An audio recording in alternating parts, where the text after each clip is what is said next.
Assalamualaikum warahmatullahi wabarakatuh. Perkenalkan, nama saya Abdullah Hilman Atori dari kelas KM 4604. Di sini saya akan menjelaskan materi dari mata kuliah pengantar ilmu komunikasi. Nah, materinya itu komunikasi antar pribadi. Nah, penjelasannya dulu, komunikasi antar pribadi adalah interaksi verbal dan non-verbal antara dua orang atau kadang lebih dari dua orang yang saling tergantung.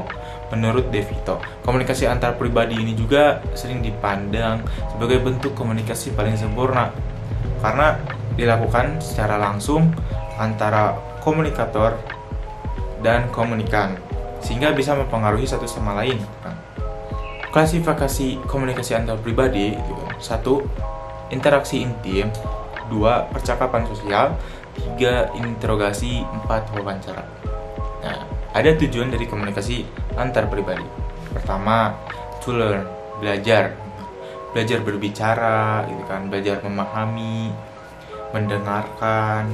Seperti kalian tuh bicara dengan dosen kalian, dengan teman kelas kalian, menanyakan tugas apalah, gitu kan. Itu kan pasti perlu komunikasi ya guys.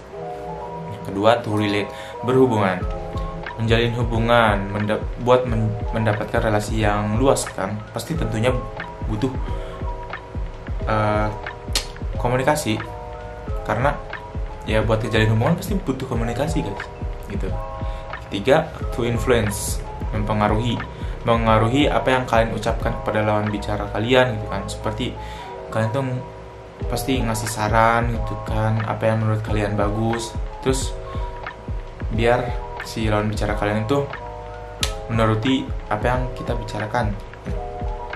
Lalu ada to play, bermain pastinya kita butuh komunikasi, karena tanpa ada yang komunikasi pasti garing guys, pasti ya bermain pasti butuh komunikasi biar seru. Terus ada to help, menolong, kayak menawarkan pertolongan maupun meminta pertolongan tuh pasti perlu komunikasi dulu. Menawarkan itu pasti butuh komunikasi. Lalu ada efektivitas komunikasi antar pribadi. 5. Kualitas umum komunikasi antar pribadi yang efektif adalah keterbukaan. Nah, keterbukaan saat kita berkomunikasi antar pribadi, terbuka gitu kan saat ngobrol, terus jujur saat ngobrol, dan reaksi kita tuh harus ya spontan gitu kan, kepemilikan perasaan, bisa ngerasain apa yang dirasakannya gitu kan. Terus yang kedua ada empati. Empati adalah merasakan apa yang orang lain rasakan dari sudut pandang orang tersebut tanpa kehilangan identitas diri sendiri. Menurut De Vito, dapat ditunjukkan dengan verbal ataupun non verbal. Cara berempati dapat ditunjukkan dengan cara berpikir empati dulu. Itu adalah menunjukkan bahwa kita mengerti apa yang orang lain maksudkan, gitu kan. Terus merasakan empati menunjukkan apa yang kita rasakan berdasarkan apa yang orang tersebut rasakan. 3. Sikap mendukung. Sikap mendukung dalam komunikasi adalah perilaku yang deskriptif, bukan evaluatif, dan terbuka, bukan mutlak. Menyemangati, mendukung apa yang sering dilakukannya, gitu kan. Memberikan solusi, bukan malah mengkhotbahi, bukan menuduh, apalagi menyalahkan. Meminta pendapat, gitu kan, harusnya menurut orang lain. Terus 5.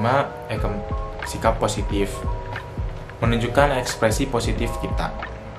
Kayak misal lawan bicara kalian lagi ngelawak, ya pasti kita harus ketawa gitu kan, tersenyum, harus positif. Terus adanya kontak mata saat mengobrol gitu kan, biar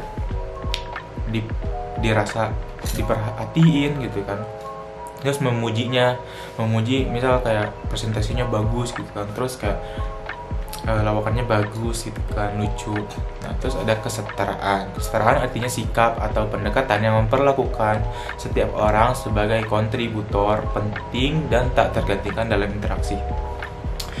Nah, kita tuh harus menghindari kata seharusnya atau harus, gitu kan. Kayak misalnya seharusnya kamu tuh gini, harus kamu tuh harus gini, nggak boleh ya guys, salah.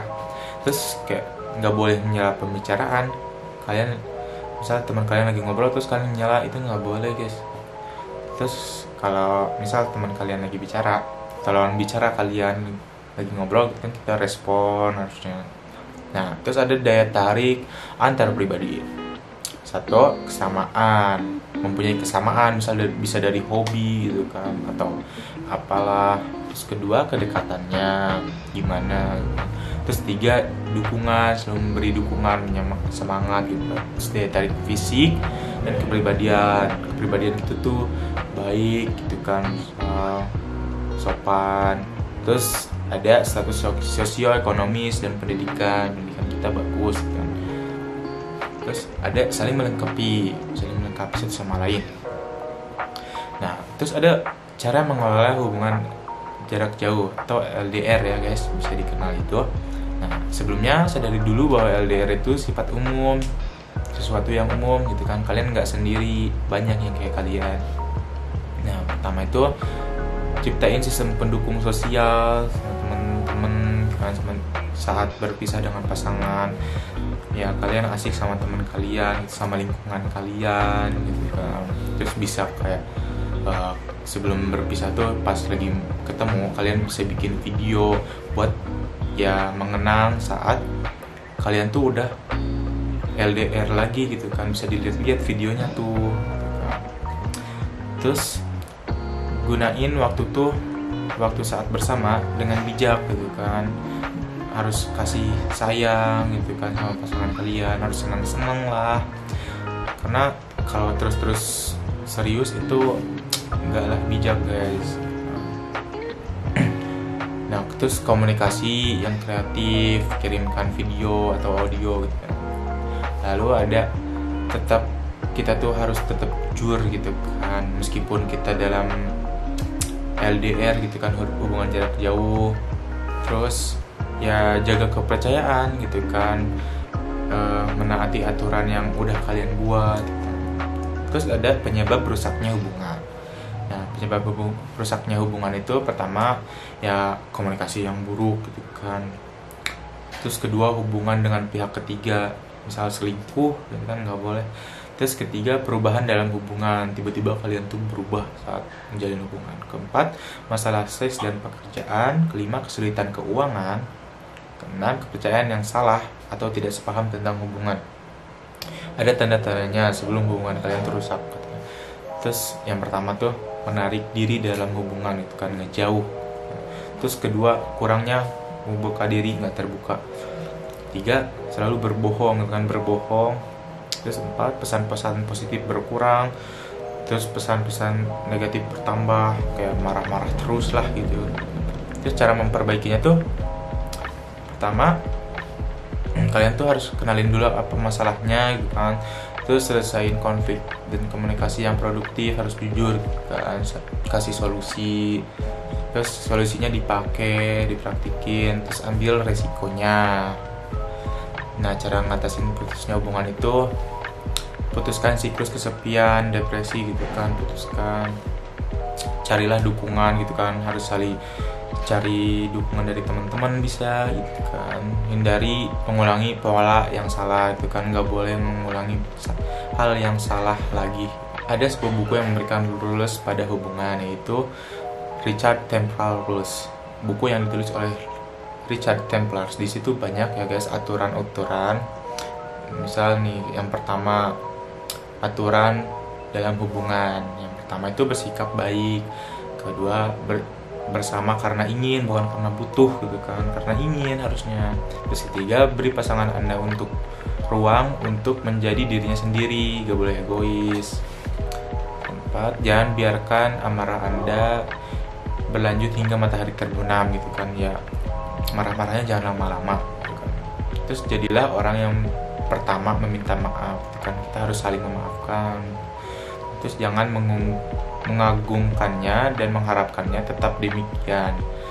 Terus jangan pernah berhenti berusaha tampil menarik gitu kan, harus selalu menarik. Sekian dari saya, mohon maaf apabila ada kekurangan, mohon maafkan. Wassalamualaikum warahmatullahi wabarakatuh.